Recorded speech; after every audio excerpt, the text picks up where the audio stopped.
MPPSC 2022 मुख्य परीक्षा के लिए हम लोग आपदा प्रबंधन का रिवीजन कर चुके हैं।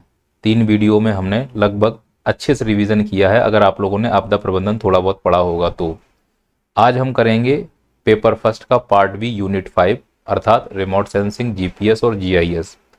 अब इसमें 3 अलग अलग सिलेबस में पॉइंट दिए गए हैं। एक तो हमको रिमोट सेंसिंग करना है, जीआईएस करना है और जीपीएस करना है, तो इसकी भी 3 क्लास कर दे रहा हूँ। आज की क्लास में केवल रिमोट सेंसिंग की बात करेंगे, फिर जीआईएस की बात करेंगे, फिर जीपीएस की। तो जिस प्रकार से आपदा प्रबंधन में 3 क्लास कर दी थी रिवीजन की, उसी प्रकार से इसमें भी 3 क्लास कर दे रहा हूँ रिवीजन के लिए। सबसे पहले मैं बात करूंगा रिमोट सेंसिंग के लिए। क्या होता है रिमोट सेंसिंग, उसको समझना है और इससे किस प्रकार के प्रश्न आ सकते हैं। तो रिमोट सेंसिंग, जिसे हिंदी में सुदूर संवेदन कहते हैं, एमपीपीएससी में सीधे सीधे ये प्रश्न बनेंगे। पहला, रिमोट सेंसिंग को परिभाषित कीजिए। दूसरा, रिमोट सेंसिंग के घटक लिखिए, या फिर रिमोट सेंसिंग के तत्व बताइए। एक ऐसे बनेगा, रिमोट सेंसिंग के सिद्धांत का वर्णन कीजिए, या फिर रिमोट सेंसिंग की हिंदी में कहें तो सुदूर संवेदन की अवस्थाओं का वर्णन कीजिए। एक और क्वेश्चन बन सकता है, रिमोट सेंसिंग के लाभ बताइए, कमियां बताइए, या फिर इसके अनुप्रयोग बताइए। रिमोट सेंसिंग में 3 मार्कर्स में एक क्वेश्चन यहां से जरूर आएगा, सैटेलाइट जो अभी चर्चा में है। चर्चा में है कौन सी, जैसे कि मेगाट्रॉपिक्स। अब मेगाट्रॉपिक्स के बारे में थोड़ा बहुत तो आपको पढ़कर जाना ही पड़ेगा। इसे योहाई जो अभी चाइना ने लॉन्च की है, ये भी अभी चर्चा में है, योहाई।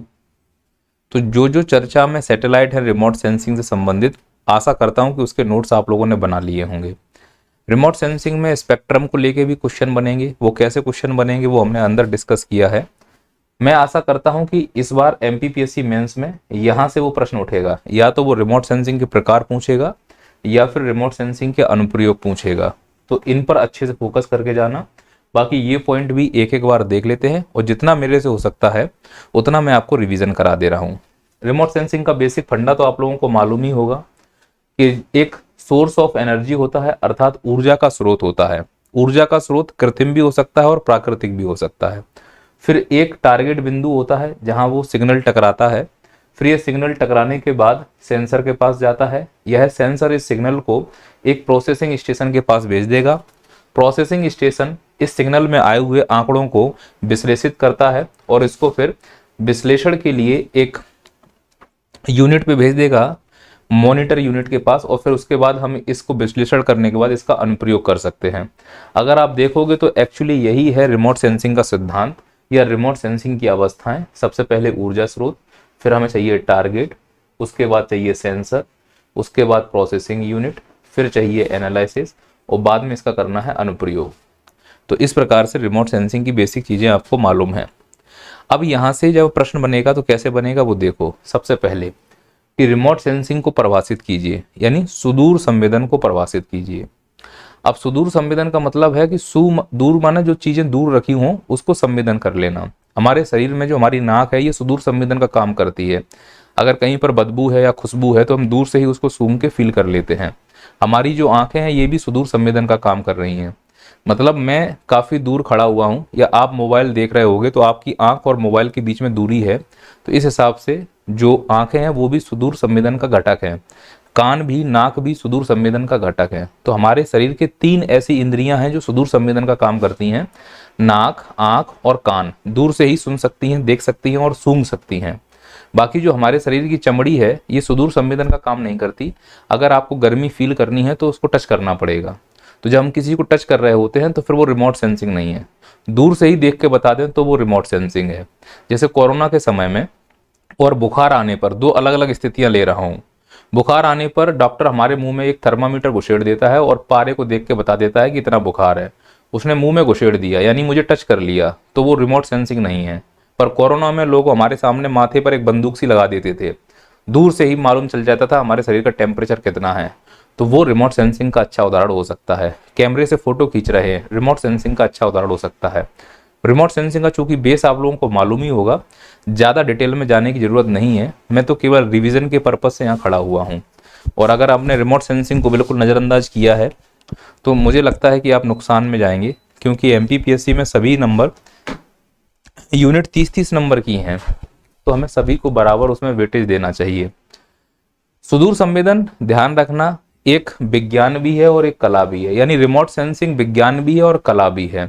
विज्ञान इसलिए कि उसमें कुछ सिद्धांतों का प्रयोग होता है, और कला इसलिए क्योंकि अगर सैटेलाइट ऊपर तुम सेटल कर रहे हो तो वो कैसे सेटल होगी इसकी भी एक कला होनी चाहिए। हर कोई ऑर्बिट में सैटेलाइट सेट नहीं कर सकता। जैसे गाड़ी चलती है विज्ञान की सहायता से, पर गाड़ी चलाने की कला होती है।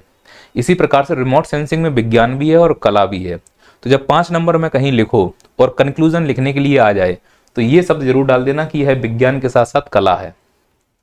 रिमोट सेंसिंग की परिभाषा तब बहुत अच्छी मानी जाएगी अगर उनमें ये 4 शब्द स्पष्ट रूप से दिखाई दे रहे हैं। पहला बहुविषयक, दूसरा व्युत्क्रमण सिद्धांत, तीसरा विद्युत चुंबकीय ऊर्जा, चौथा अनुसंधान एवं मापन।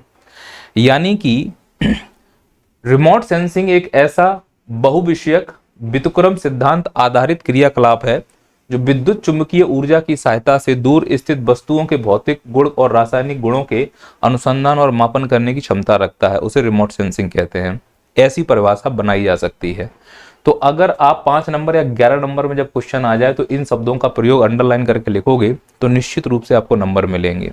सर हमारे दिमाग में इतना गहरा नहीं जाएगा, तो साधारण सी भाषा लिख के चले आओ, पर किसी एक स्कॉलर्स का नाम इंडिकेट कर दो। जैसे क्वेश्चन मैंने यहाँ पे लिखा है कि सुदूर संवेदन क्या है, इंग्लिश में कहूँ तो रिमोट सेंसिंग क्या है, तो मैं अपने हिसाब से नहीं बताऊंगा, फिर मैं डब्ल्यू कीफर के हिसाब से बताऊंगा कि रिमोट सेंसिंग का मतलब किसी वस्तु के सीधे संपर्क में आए बिना उस वस्तु के गुणों और आंकड़ों का संग्रहण करना ही रिमोट सेंसिंग कहलाता है। और इसका सबसे अच्छा उदाहरण है कैमरा।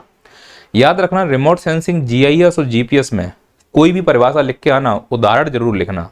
उदाहरण अगर आप लिख के आओगे तो नंबर मिलने के चांसेस 100% बढ़ जाएंगे। बिना उदाहरण के इसमें कोई भी परिभाषा लिख के मत आना आप, और कोशिश करना कि किसी एक स्कॉलर्स का नाम लिख दो। नहीं हो पाता है तो आप सीधे लिख के आइए, फिर नंबर भी उसी हिसाब से आएंगे। अगला क्वेश्चन ये बन सकता है कि सुदूर संवेदन प्रक्रिया के आधारभूत अंग बताइए। क्वेश्चन समझना, मैं सुदूर संवेदन प्रक्रिया के आधारभूत अंग बोल रहा हूं, सुदूर संवेदन के नहीं। तो प्रक्रिया के आधारभूत अंग का सीधा सा मतलब है कि यह किस प्रकार से काम कर रहा है उसकी सिद्धांत बताएं, यह इसकी अवस्थाओं का वर्णन कीजिए। तो ये तीनों प्रश्न एक्चुअली एक ही हो जाएंगे अगर दूसरे डायमेंशन से इसको देखा जाए तो अगर ऐसे प्रश्न आते हैं तो वहां पर इसका सीधा उत्तर लिख के आना। एक तो विद्युत चुंबकीय ऊर्जा, दूसरा परावर्तन, तीसरा उत्सर्जन, चौथा अपवर्तन और पांचवा अवशोषण। कुल मिला के जब रिमोट सेंसिंग काम करती है तो पहले उसके लिए एक सिग्नल होना चाहिए, और वो सिग्नल विद्युत चुंबकीय तरंग का ही होता है। और विद्युत चुंबकीय तरंग की उत्पत्ति किसी एक स्रोत से होती है जिसे ऊर्जा का स्रोत माना जाता है। ऐसा मानते हैं कि दुनिया की कोई भी वस्तु जिसका तापमान -273 डिग्री सेंटीग्रेड से कम नहीं है, वो सभी वस्तुएं सिग्नल को उत्सर्जित करती हैं जो विद्युत चुंबकीय स्पेक्ट्रम के अंदर ही होगा, वो किसी ना किसी आवृत्ति का होगा ही होगा। अब सिग्नल जो अपने आप उत्पन्न हो रहा है तो वो सक्रिय माना जाएगा, उत्पन्न करना पड़ रहा है तो वो निष्क्रिय। जो अपने आप उत्पन्न हो रहा है ना, उसमें ऊर्जा के खुद के स्रोत नहीं है तो वो निष्क्रिय माना जाएगा, ऊर्जा के स्रोत हैं तो वो सक्रिय माना जाएगा। यानी एक्टिव और पैसिव रिमोट सेंसिंग, ऐसा आप लोगों ने सुना होगा। अब जब भी कोई ऊर्जा का स्रोत किसी वस्तु से जाके टकराने वाला होता है तो जब वो जा रहा होता है तो हम इसे क्या बोलेंगे, भैया आ रहा है। टकराने के बाद लौटेगा तो परावर्तन हो गया, कुछ रुक जाएगा तो अवशोषण हो गया, निकलेगा तो उत्सर्जन हो गया। तो इस प्रकार से रिमोट सेंसिंग की प्रक्रिया में जो आधारभूत अंग हैं वो ये अंग हैं। हमें इन्हीं के बारे में थोड़ा थोड़ा वर्णन करना है। आप लोगों ने पढ़ा होगा, आसानी से इसको हैंडल कर पाओगे। आगे चलते हैं। अगला क्वेश्चन है कि रिमोट सेंसिंग के घटक लिखिए। 3 नंबर में भी पूछ सकता है, 5 नंबर में पूछ सकता है, 11 नंबर में पूछ सकता है। जैसे जितने नंबर में पूछे उतने नंबर में इसको एलिब्रेट कर देना। पहला घटक है ऊर्जा का स्रोत। अब ऊर्जा का स्रोत सक्रिय भी हो सकता है, निष्क्रिय भी हो सकता है। सूर्य जो है वह एक प्राकृतिक ऊर्जा का स्रोत है ना। बीम इन स्पेक्ट्रम वह एक कृत्रिम ऊर्जा का स्रोत है। तो ऊर्जा का स्रोत हमको देखना पड़ेगा कि कहां से आ रहा है। फिर देखना पड़ेगा प्लेटफॉर्म, क्योंकि जो हम रिमोट सेंसिंग के लिए सेंसर लगा रहे हैं वो किसी ना किसी प्लेटफॉर्म पे तो लगेगा ही। जैसे घरों के अंदर, कोचिंगों में, बड़े बड़े मॉल में आपने कैमरे लगे देखे होंगे, तो वो कैमरा एक सेंसर है, पर लगाया कहाँ गया है, छत पर। तो छत उसका क्या हो जाएगा, प्लेटफॉर्म हो जाएगा। ऐसे ही हवाई जहाज में कैमरा लगा लिया जाए तो हवाई जहाज में कैमरा लगा है तो हवाई जहाज उसके लिए प्लेटफॉर्म हो गया। सैटेलाइट में कैमरा लगा है तो सैटेलाइट उसके लिए प्लेटफॉर्म हो गया। तो 3 प्रकार के प्लेटफॉर्म हो सकते हैं। ग्राउंड वाला प्लेटफॉर्म हो जाएगा, एरियल प्लेटफॉर्म हो जाएगा, सैटेलाइट वाला प्लेटफॉर्म हो जाएगा। तो अगर ग्राउंड वाला प्लेटफॉर्म है तो उसे बोलेंगे ग्राउंड रिमोट सेंसिंग, जहाज में लगा है तो उसे बोलेंगे एरियल रिमोट सेंसिंग, सैटेलाइट में लगा है तो उसे बोलेंगे सैटेलाइट रिमोट सेंसिंग। अब पीएससी क्या पूछेगी, सैटेलाइट रिमोट सेंसिंग की विशेषताएं बताइए, सैटेलाइट रिमोट सेंसिंग के उदाहरण बताइए, सैटेलाइट रिमोट सेंसिंग के लाभ बताइए, सैटेलाइट रिमोट सेंसिंग की कमियां बताइए, सैटेलाइट रिमोट सेंसिंग के उपयोग बताइए, अनुप्रयोग बताइए, घटक बताइए। अब सैटेलाइट रिमोट सेंसिंग जब घटक पूछा जाएगा तो उस सैटेलाइट में जो जो तत्व घुसे हुए हैं, उस सैटेलाइट में जो जो उपकरण लगे हुए हैं, वो सभी उपकरण और प्रक्रियाएं उसके घटक मान लिए जाएंगे। बहुत बेसिक सी बात है, अगर समझ जाएगा तो ठीक है, नहीं समझ में आ रहा है तो रट लीजिए। फिर एक और है सेंसर, क्या है बताओ भैया। सेंसर वो है जो सेंस करने का काम करेगा। जैसे कैमरे में कैमरा क्या है, सेंसर है। हमारी आंखें क्या है, सेंसर। हमारे नाक क्या है, सेंसर है। नाक कहाँ लगी हुई है, थोबड़े में। थोबड़ा क्या हो गया, प्लेटफॉर्म हो गया। आई बात समझ में कि नहीं आई। फिर आता है डिटेक्टर, जो डिटेक्ट करने का काम करेगा। सेंसर के अंदर सेंसर और डिटेक्टर में अंतर होता है। डिटेक्टर डिटेक्ट करता है आने वाले सिग्नलों को। सिग्नल की अलग अलग आवृत्ति होती है, तो जो डिटेक्टर होता है उसको एक विशेष प्रकार के दिशा निर्देश दिए जाते हैं कि अगर इस प्रकार का सिग्नल आएगा तो ही तुम्हें पकड़ना है, इससे छोटा या बड़ा सिग्नल आए तो उसको छोड़ देना है। जैसे आप लोगों ने देखा हो फलों की छटनी होती है, तो फलों की छटनी के लिए एक विशेष प्रकार का मशीन होता है। तो अगर उतने आकार का फल आ जाएगा तो वो फल अंदर आएगा, छोटा आएगा तो फल बाहर कर दिया जाएगा। आप लोगों ने मम्मी का सूप देखा होगा, पता नहीं आप लोग समझ रहे हो सूप का मतलब। सूप का मतलब है छलनी देखी होगी घर में आटा छानने के लिए। तो छलनी क्या है, डिटेक्टर ही तो है कि छोटे छोटे जो कण हैं वो नीचे चले जाएंगे, जो मोटे मोटे कण हैं वो ऊपर आ जाएंगे। तो इसी प्रकार से सिग्नल आते हैं, तो सभी सिग्नलों को एक्सेप्ट नहीं करना है सेंसर के द्वारा। जो डिटेक्टर बताएगा सेंसर वही इकट्ठा करेगा और उसी को प्रदर्शित करेगा।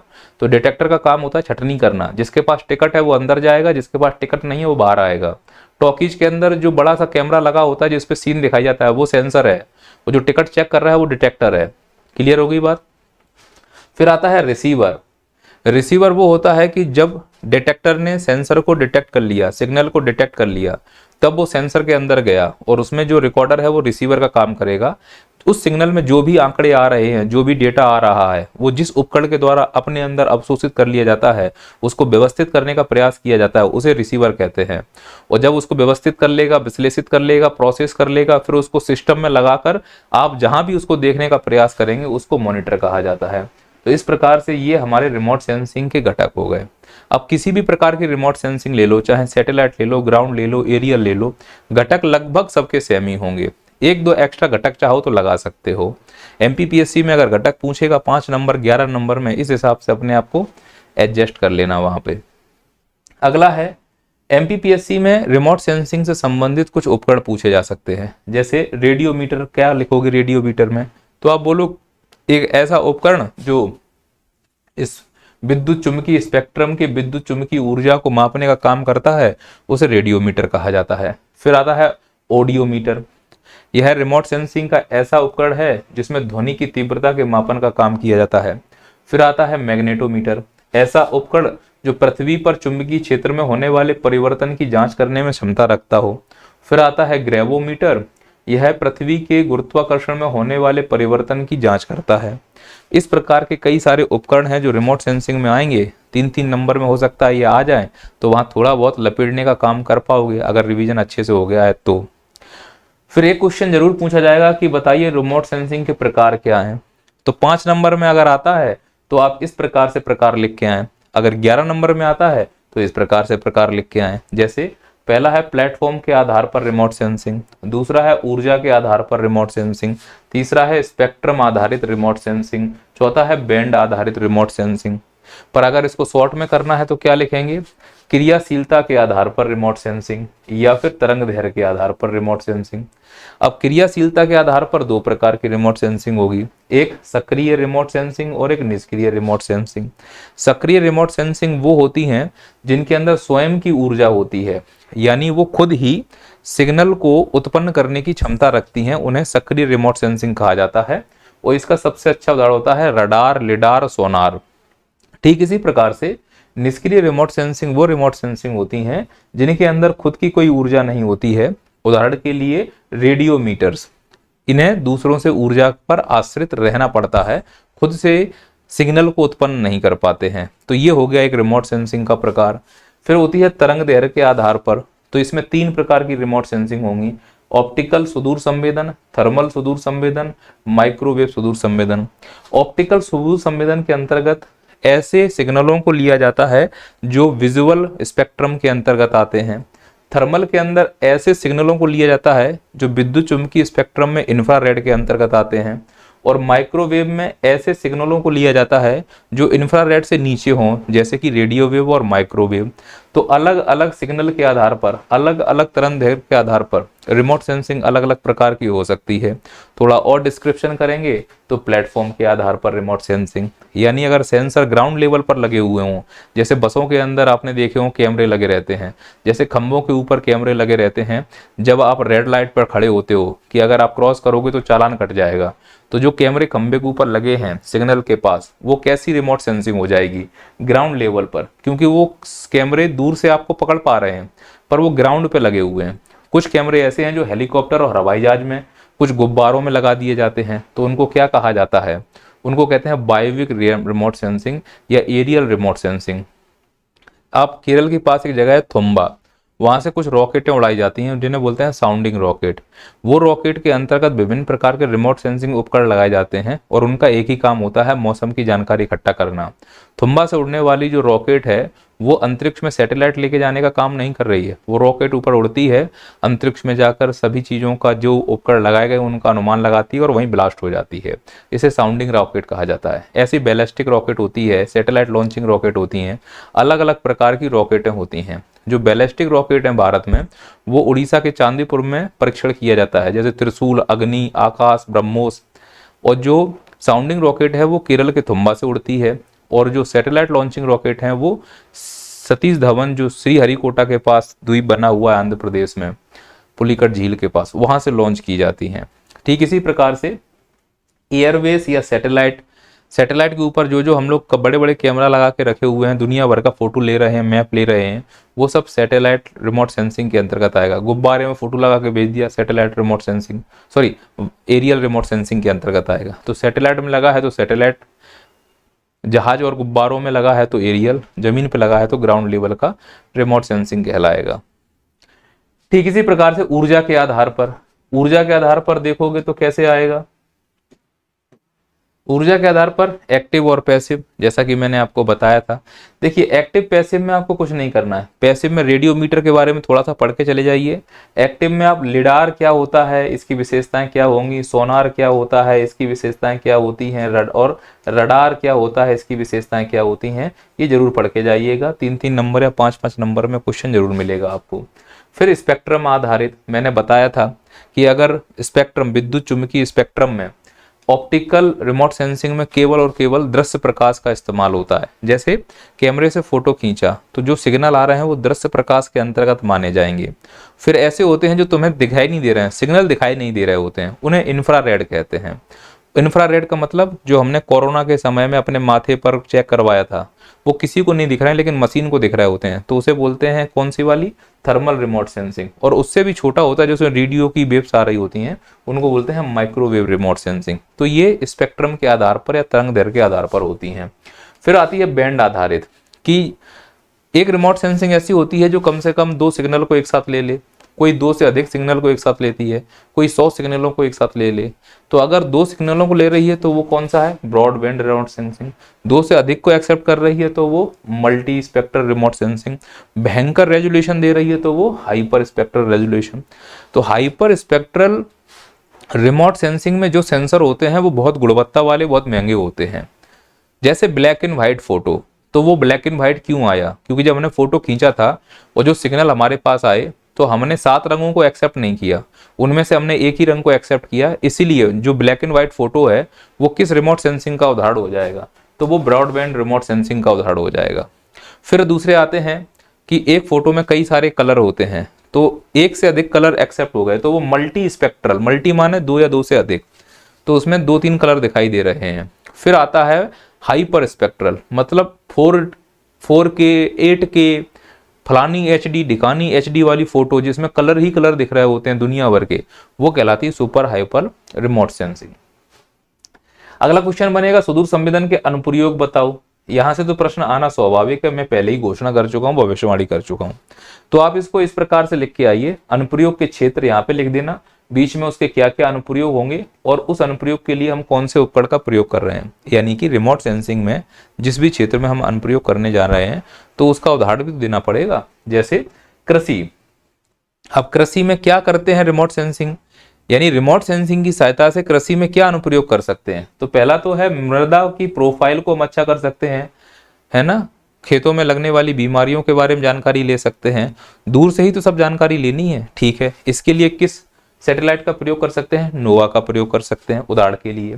फिर दूसरा हम कर सकते हैं आपदा प्रबंधन में, कि सूखा आकलन कर लें, संसाधनों का मानचित्रण कर लें, इसके लिए IRS बेस्ट एग्जाम्पल है। ठीक इसी प्रकार से पर्यावरण संरक्षण, है ना, दावानल, दावानल का मतलब जंगल में आग लग गई है या लगने वाली है, जल संसाधन कहाँ कहाँ उपलब्ध हैं, इसकी पूरी जानकारी लेने के लिए रिमोट सेंसिंग का प्रयोग किया जा सकता है, जैसे कि मेगाट्रॉपिक्स। ठीक इसी प्रकार से आधारभूत संरचना के लिए भी किया सकता है, कि नगरीय नियोजन कैसे हो, निर्माण कार्य कैसे किया जाए, इसके लिए इंसार का प्रयोग किया जा सकता है। मानचित्रण के लिए हमने अलग से बनाए उच्चावची दिशाओं को दिखाने के लिए, तो ये है हमारे सुदूर संवेदन में प्रयोग। आप ऐसे लिख के आएंगे तो मेरे हिसाब से ज्यादा इंप्रेशन पड़ेगा, बाकी आपकी मर्जी जैसे चाहो। इसरो की उपलब्धियों का वर्णन करना है हमको, तो आप इसको ऐसे लिखना कि इंडियन स्पेस रिसर्च ऑर्गेनाइजेशन 1969, पहले फुल फॉर्म लिख देना। एक बार MPPSC प्री में इसका फुल फॉर्म पूछा गया था, तो वो मान के चलता है कि तुम गधे हो, तुम्हें फुल फॉर्म नहीं आता, तो अगर तुम उसको फुल फॉर्म लिख के दे दोगे तो वो खुश हो जाएगा, वो समझ जाएगा कि तुम बहुत होशियार हो, तुम्हें फुल फॉर्म आता है। फिर उसकी सीधे उपलब्धियों पे लिख देना, उपलब्धियों को साल बाई साल लिखना। जैसे 1975 में जो प्रमुख उपलब्धि थी, वो प्रथम उपग्रह आर्यभट्ट को छेड़ा नहीं था। 1993 में PSLV, 2014 में पहले प्रयास में मंगल तक पहुंच गए हम, 2017 में PSLV C-37 की सहायता से 104 सैटेलाइट लॉन्च किए, 2018 में चंद्रयान 2, 2023 में चंद्रयान 3। इस प्रकार से एक लिस्ट बना लेना, और अगर ये 11 नंबर में आए तो इनकी उपलब्धियों को पॉइंट करके 11 पॉइंट लिख के आना अलग अलग साल का। आपने रट्टा लगा लिया होगा, इस प्रकार के प्रश्न जरूर आएंगे। एक और प्रश्न बनेगा कि इसरो के कोई 3 कार्यक्रम बताइए, तो 3 कार्यक्रम चंद्रयान है, मंगलयान है और गगनयान है। 3 बड़े बड़े कार्यक्रम यहाँ पे मैंने लिख दिए हैं। अगला क्वेश्चन बनेगा सुदूर संवेदी उपग्रहों के विकास परियोजना के लिए कौन कौन से इनपुट प्राप्त किए जा सकते हैं। अब विकास कहाँ कहाँ करना चाहते हो, देखो शहरीकरण के विकास में सुदूर संवेदन का प्रयोग किया जा सकता है। कैसे मालूम चलेगा कि शहर का फैलाव कितना हो रहा है, मलिन बस्तियां कितनी हैं, जल निकासी के लिए मानचित्र बनाना, कहाँ कहाँ गैस पाइप बिछाए जा रहे हैं, इन सब की जानकारी कैसे मिलेगी, रिमोट सेंसिंग और GIS GPS की सहायता से।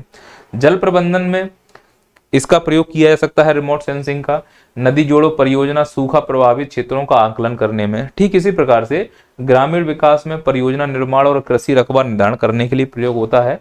पर्यावरण प्रबंधन और आधारभूत संरचना में भी इसका प्रयोग किया जा सकता है। 5 नंबर में आएगा, उठा के ऐसे का ऐसा छाप के चले आना। मैं होमवर्क दे रहा हूं, ये होमवर्क आपको करना ही करना है। पहला होमवर्क है भारत में रिमोट सेंसिंग का इतिहास, 5 नंबर में तैयार करो, और विश्व में रिमोट सेंसिंग का इतिहास, इसको भी 5 नंबर में तैयार करो। लेकिन ध्यान रखना, जब इतिहास का प्रश्न लिखने जाओ कि फलाने का इतिहास ऐसा है, तो उत्तर को चरणों में लिखना। जैसे पहला चरण 1600 लेके 1720 के बीच में, इसमें किस प्रकार से डेवलप हुआ रिमोट सेंसिंग, तो चरण बना के उत्तर लिखने का प्रयास करना। अगला है रिमोट सेंसिंग की कमियां भी पूछ सकते हैं, लाभ भी पूछ सकते हैं। लाभ तो कई लोग लिख के आ जाएंगे, कमियों पे फोकस कर लो। जैसे प्रारंभिक लागत बहुत ज्यादा होती है। अब रिमोट सेंसिंग के लिए उपकरण लेके आओगे, कैमरे लेके आओगे, जैसे मैंने स्टूडियो लगाया, तो स्टूडियो में मैं लिख यहाँ रहा हूँ लेकिन दूर से आप मुझे देख पा रहे हो, तो इसका मतलब कैमरे में रिकॉर्ड हो रहा है, इंटरनेट मैंने लगाया होगा तब जाके तुम देख पा रहे हो, तो प्रारंभिक लागत ज्यादा होती है। दूसरा, रख रखाव की बड़ी समस्या है। अगर इस पैनल में एक बूंद कोई पानी डाल दे तो ये पैनल खराब हो जाएगा। मान लो किसी बच्चे ने आगे शैतानी कर दी, यहाँ पे क्लास में इतने लोग बैठे हैं, तो ऐसी कंडीशन में क्या हो जाएगा, ये पैनल खराब हो जाएगा, तो ये इसकी एक समस्या है। दुरुपयोग भी हो सकता है, बिल्कुल सही है। जो आप मोबाइल देख रहे हो वो रिमोट सेंसिंग का अच्छा उदाहरण है, कैमरा रिमोट सेंसिंग का अच्छा उदाहरण है। तो कैमरे से तुम अच्छे लोगों की फोटो खींच सकते हो, दूसरे बुरे लोगों को भी फोटो खींच सकते हो, खुफिया जानकारी भी बाहर निकाल सकते हो। आपने देखा होगा कि कई लोगों के MMS बनाकर यूट्यूब पर डाल दिए जाते हैं ब्लैकमेल करने के लिए, तो ये सब रिमोट सेंसिंग के दुरुपयोग माने जाएंगे।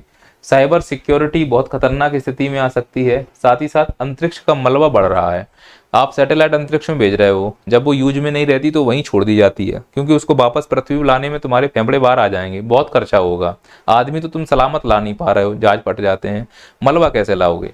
इस हिसाब से रिमोट सेंसिंग की कई सारी कमियां हैं जो हमें दिखाई दे रही हैं। अगला है तरंगों के आधार पर उन तरंगों के प्रकार और उनकी विशेषता बताइए। इस प्रश्न को बड़े सावधानी से समझिए।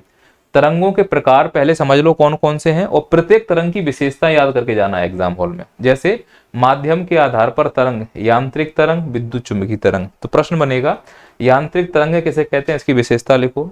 विद्युत चुंबकीय तरंग किसे कहते हैं, इसकी विशेषता लिखो। फिर ऐसे ही कणों के आधार पर अनुप्रस्थ तरंग, अनुदैर्ध्य तरंग किसे कहते हैं, इनकी विशेषता लिखो। फिर ऊर्जा के आधार पर प्रगामी तरंग और अप्रगामी तरंग किसे कहते हैं, इसकी विशेषता लिखो। एक तीर से दो शिकार होंगे। पहला, एक तो यह है मेंस में काम आएगा, पेपर थर्ड में, और रिमोट सेंसिंग में तो काम आएगा ही आएगा।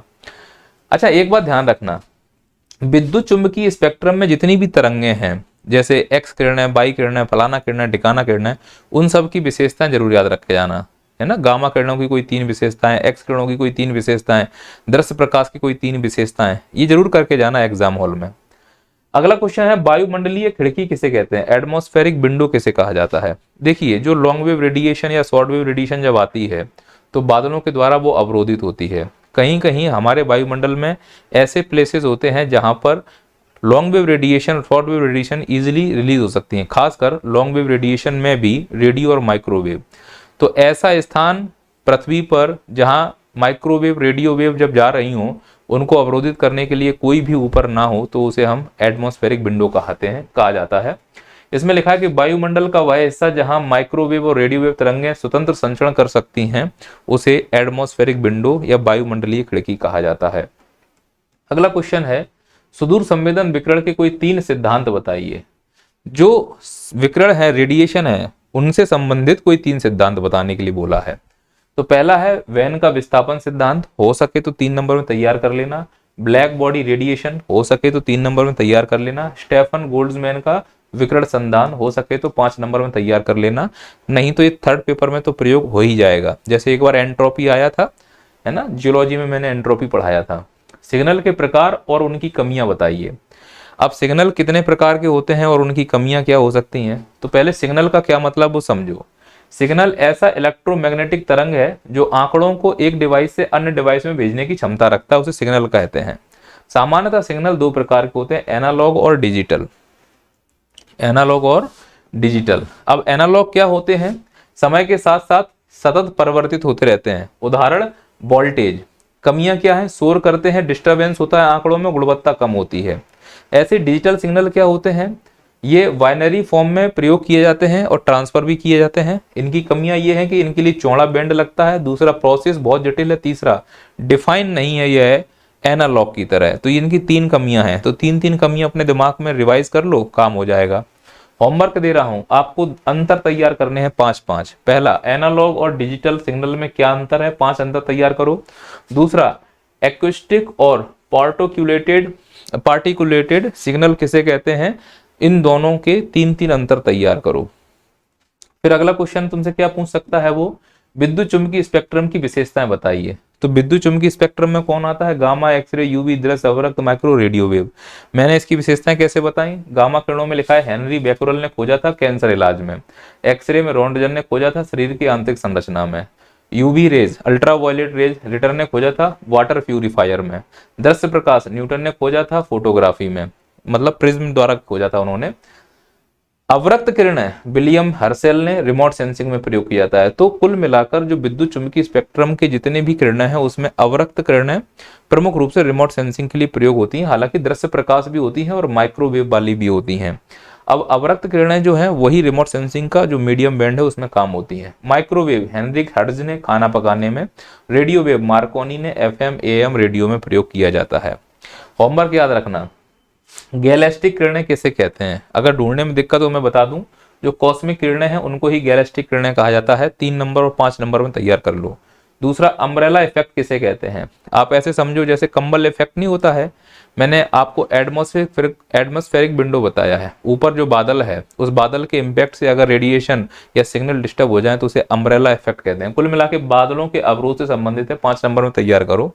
और प्रकाश तरंग के गुण लिखिए, आप ये मानिए कि ये 3 नंबर में आपको मिल सकता है, ऐसा मुझे लगता है। और होमवर्क करना है, इमेज, पिक्चर और फोटो में क्या अंतर है, इन पर काम कर लीजिए। अगला क्वेश्चन बनेगा सैटेलाइट रिमोट सेंसिंग के उदाहरण दीजिए। जैसे मैंने अलग अलग प्रकार के सैटेलाइट लिख दिए हैं। अब सैटेलाइट रिमोट सेंसिंग में पहला है मौसम संबंधित सैटेलाइट रिमोट सेंसिंग। इसमें टाइरोस और एटीएस ये अंतरराष्ट्रीय स्तर पर काम करने वाली सैटेलाइट्स हैं। भारत में आएंगे तो मेटसेट, मेगाट्रॉपिक्स, इस बार मेगाट्रॉपिक्स चर्चा में है, 3 नंबर में आएगी। संचार संबंधित इनसेट 1893, जीसेट 2017। भू सर्वेक्षण संबंधित कार्टोसेट, रिसोर्स सेट इत्यादि। प्रायोगिक सैटेलाइट यूथसेट, एप्पल इत्यादि। अकादमिक सैटेलाइट स्वायान, जुगनू इत्यादि। अब जितनी भी मैंने सैटेलाइट बोली हैं, जैसे जुगनू हो गई, स्वायान हो गई, यूथसेट हो गई, रिसोर्स सेट हो गई, मेगाट्रॉपिक्स हो गई, 3-3 नंबर में कंप्लीट कर लो, हो सकता है 3 मार्कर्स में आ जाए। ऐसे क्वेश्चन पूछा जा सकता है कि भू सर्वेक्षण से संबंधित सक्रिय रिमोट सेंसिंग को उदाहरण दीजिए, तो लिख देना ERS, एनवीसेट, सेंसिनेल, है ना, रडार सेट, रीसेट, एलोस। जापान का एलोस अभी चर्चा में है, इसीलिए इसको 3 मार्कर के रूप में कंप्लीट रखना। ये भी पूछा सकता है कि भू सर्वेक्षण से संबंधित निष्क्रिय रिमोट सेंसिंग के उदाहरण दीजिए, तो Landsat, SPOT, IRS, Cartosat, MODIS 3 नंबर में कंप्लीट रखना, मोडीज को, सीरियल्स और मोपिल। तो ये कैसी हैं, निष्क्रिय रिमोट सेंसिंग के उदाहरण हैं। होमवर्क याद रखना है, ऑप्टिकल और इंफ्रारेड रिमोट सेंसिंग की विशेषताएं लिखो, माइक्रोवेव रिमोट सेंसिंग पर टिप्पणी करो, स्पेक्ट्रल प्रतिबिंब हस्ताक्षर पर टिप्पणी करो। ये आपके होमवर्क हो गए। साथ ही साथ आपको ये 3 मार्कर्स कंप्लीट करने हैं, मेगाट्रॉपिक्स, यूनिक्रॉन, हेडास, यूवियन और लिंगोसेट। लिंगोसेट को 3 नंबर में कंप्लीट करना। जापान के द्वारा एक ऐसा सैटेलाइट जो वुड बेस है, लकड़ी का बेस बनाकर सैटेलाइट को बनाया जाएगा, जिससे अंतरिक्ष में होने वाले कचड़ों को कम किया जा सके, स्वतः डिस्पोजल हो जाएगा ये। तो लिंगोसेट हो सकता है इस बार 3 नंबर में हमको मिल जाए। एक और पूछेगा सक्रिय रिमोट सेंसिंग के उदाहरण लिखिए, तो ये सब उदाहरण हैं, लिडार, रडार, सोनार, ये सक्रिय रिमोट सेंसिंग के उदाहरण हैं। लिडार में थोड़ा सा पॉइंट याद रखना कि जो इसके लिए सिग्नल प्रयोग किए जाते हैं वो दृश्य प्रकाश के होते हैं। यह लेजर सिद्धांत पे काम करता है। इसका फुल फॉर्म है लाइट डिटेक्शन एंड रेंजिंग। हवाई जहाज के ऊपर लगाकर इसका प्रयोग कर सकते हैं। रडार जो होता है यह माइक्रोवेव और रेडियो वेव सिग्नल से संबंधित होता है। मौसम से पूरी तरह से अप्रभावित है क्योंकि यह डॉपलर प्रभाव से संबंधित है। ऐसा नहीं है कि बादल आ गए तो रडार काम नहीं करेगा। रेडियो डिटेक्शन एंड रेंजिंग इसका फुल फॉर्म है। सोनार के लिए एक्वेस्टिक सिग्नल का प्रयोग किया जाता है। एक्वेस्टिक सिग्नल वो सिग्नल होते हैं जो अपना लेंथ चेंज कर सकते हैं, दूरी से आएंगे तो अलग है, पास से आएंगे तो अलग है। जल राशियों के अंदर इसका प्रयोग किया जाता है प्रमुख रूप से। इसका फुल फॉर्म है साउंड नेविगेशन एंड रेंजिंग। ये होमवर्क है जो घर के लिए दे रहा हूं मैं। पहला, सेंसर और उसके प्रकार बहुत अच्छे से कंप्लीट कर लीजिएगा। दूसरा, स्वात किसे कहते हैं, जुगनू सैटेलाइट, अवतार सैटेलाइट, स्पेस विजन इंडिया 2005 और भुवान क्या है जो सैटेलाइट है उसके बारे में कंप्लीट कर लीजिएगा। रिवीजन में रिमोट सेंसिंग में जो हो सकता मैंने करा दिया। कल GIS और GPS पर भी बात कर लूंगा। अगर अच्छे से रिवीजन नहीं है, 30 नंबर की यूनिट है, आप कितने नंबर ले सकते हैं, डिसाइबल यूनिट है। आपदा प्रबंधन, रिमोट सेंसिंग, पर्यावरण और ऊर्जा, ये वो यूनिट है जो आपका सिलेक्शन डिसाइड करते हैं। 120 नंबर ये है, वो इन 120 नंबरों में से 80 नंबर लाए जा सकते हैं। मैं चैलेंज के साथ बोल रहा हूँ ये बात को, पर आपके ऊपर है आप कितने इस पे मेहनत करते हो। मिलते हैं फिर। जय हिंद, जय भारत।